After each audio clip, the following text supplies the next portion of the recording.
করে যে Lionel Messi বাংলাদেশে এসে খেলে গেছে। বাংলাদেশে যে লিওনেল মেসি খেলে গেছে এখন থেকে আরো প্রায় এক যুগেরও বেশি সময় আগে, সেই লিওনেল মেসি তার দলকে ইনফ্লুয়েন্স করেছিল not to play there world cup warm up match in Israel. চিন্তা করতে পারেন ইসরায়েলের সাথে লিওনেল মেসি সম্পর্ক কত ভালো।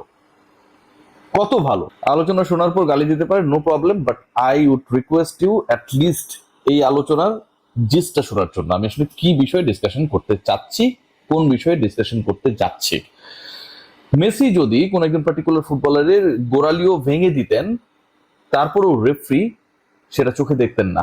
বাংলাদেশের বিভিন্ন মিডিয়া আউটলেটে এই খবরটা আমরা দেখেছি। হিউমার স্ক্যানার এবং দ্য ডিসেন্ট কনফার্ম করেছে যে আসলে এই নিউজটা ভুয়া। দিনের আলোয় ডাকাতি করা হয়েছে এবং সেই ডাকাতিটা হয়েছে মিশরের এগেনস্টে আর্জেন্টিনার 3-2 ম্যাচে, যেই ম্যাচটায় জয় পেয়েছিল। এই দাবি করেছেন হোসে মরিনিও এবং সেটা সব জায়গায় এমন ভাবে ছড়িয়ে গেছে যে আসলে মরিনিও শেষ পর্যন্ত বিব্রতকর একটা সিচুয়েশনে পড়েছে।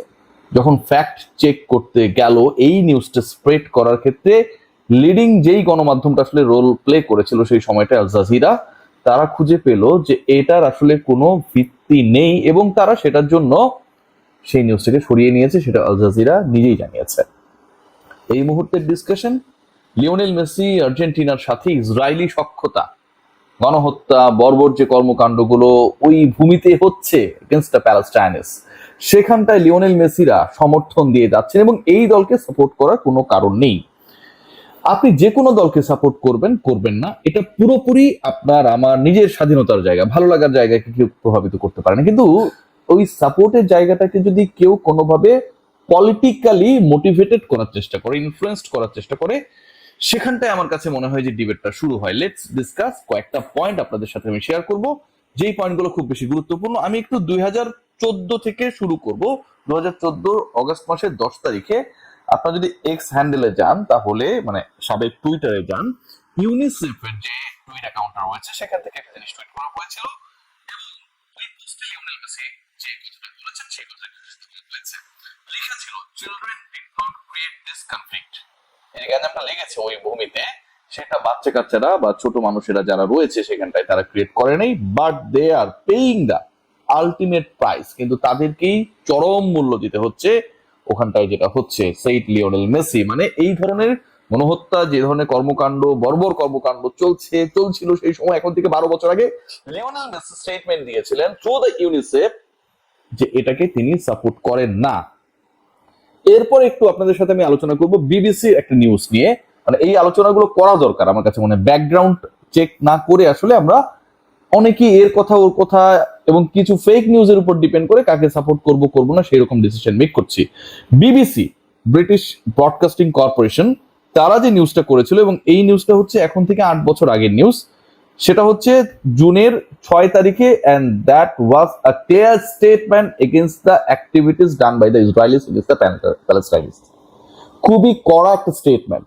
Greatest show on the earth আমরা বলি ফুটবলকে, এবং সেই ফুটবলের সবচেয়ে জনপ্রিয়তম টিম যদি হয় আর্জেন্টিনা, সবচেয়ে জনপ্রিয়তম ফুটবলার যদি হন লিওনেল মেসি, তাহলে সেই আর্জেন্টিনা এবং Lionel Messi what actually they did 2018 সালের জুন মাসের 6 তারিখে। Argentina scraps Israel's World Cup friendly after campaign. কি হয়েছে? Argentina has cancelled a football World Cup warm-up match with Israel, apparently under pressure over Israelis treatment of Palestinians. ইসরায়েলরা যেভাবে প্যালেস্টাইনদের উপরে হামলা করছিল, যে ট্রিটমেন্টটা তারা দিচ্ছিল, যেটা এখনো অব্যাহত রয়েছে, সেটার প্রতিবাদে, সেটার এগেনস্টে অবস্থান নিয়ে আর্জেন্টিনা তাদের বিশ্বকাপ প্রস্তুতি ম্যাচ এখন থেকে 8 বছর আগে যেই ম্যাচটা খেলার কথা ছিল ইসরায়েলের এগেনস্টে, যেই ম্যাচটা হওয়ার কথা ছিল ইসরায়েলের, সেই ম্যাচটা বাতিল করে, ক্যান্সেল করে। এবং এরপরের ঘটনাটা একটু আমি আপনাদের জানানোর চেষ্টা করি। বিবিসি থেকে আমি যেতে চাই একটু প্রথম আলোতে। প্রথম আলো যে রিপোর্টটা করেছিল, ওই রিপোর্টে বলা হচ্ছে ঠিক একদিন পরে 2018 সালের 7 জুন, সেই রিপোর্টে বলা হচ্ছে মেসি তোমাকে ধন্যবাদ, উল্লাস ফিলিস্তিনের। মানে লিওনেল মেসিকে থ্যাঙ্কস জানিয়ে এই যে স্টেপটা নেওয়া হয়েছে, যেটার ডিসিশন মেকার হিসেবে, ইনফ্লুয়েন্সার হিসেবে Lionel Messi played a very important role not to play against Israel that time. ওই কারণে ফিলিস্তিন থেকে ফিলিস্তিনিরা লিওনেল মেসিকে ধন্যবাদ জানিয়েছে। ওই প্রথম আলোর রিপোর্টের নিচে যদি যান, খুব ইন্টারেস্টিং একটা পয়েন্ট দেখতে পাবেন। সেখানটায় লিখেছিল ফিলিস্তিন 1-0 ইসরায়েল। অন্তত ফিলিস্তিনের মানুষ আর্জেন্টিনার সফর বাতিলকে তাদের জন্য রাজনৈতিক জয় হিসেবে দেখছে। ফিলিস্তিনের মানুষ যেই ম্যাচটা হয় নাই, তারা মনে করে the way actually Lionel Messi and Argentina they decided not to play their match with a country যারা তাদের এগেনস্টে, সেটাতে তাদের জয় হয়েছে। এবং এই জয়টা, যেই ম্যাচ মাঠে গড়ায়নি, মাঠে না গড়ালেও এই ম্যাচের রেজাল্টটা হচ্ছে ফিলিস্তিন 1 ইসরায়েল 0। চিন্তা করতে পারেন, this all are from the রেপুটেড media outlets of the world.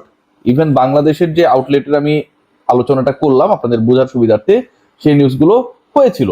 BBC Bangla একটু যদি আমি যাই, মানে আপনি মনে করতে পারেন প্রথম আলো মন গড়া নিউজ করেছে, বলতে পারেন অনেক ধরনের অনেক কথা অনেকেই বলছে। বিবিসি বাংলা এবার যদি আমরা যাই, বিবিসি বাংলা যেটা বলছে, বিশ্বকাপ ফুটবল 2018 ইসরায়েলের বিরুদ্ধে খেলা বাতিল করলো আর্জেন্টিনা। বিশ্বকাপ ফুটবল 18 বিশ্বকাপ, এই 18 বিশ্বকাপে ইসরায়েলের এগেনস্টে আর্জেন্টিনা তাদের খেলা বাতিল করে। ডেইলি স্টার, আবারও একটু যদি আমরা বাংলাদেশের একটা প্রভাবশালী আউটলেটের দিকে চোখ দিই, লিখা রয়েছে Messi and company not going to Israel, Argentina call of controversial warm up match against Israel. বিতর্কিত সেই ম্যাচটাকে আখ্যায়িত করা হচ্ছে।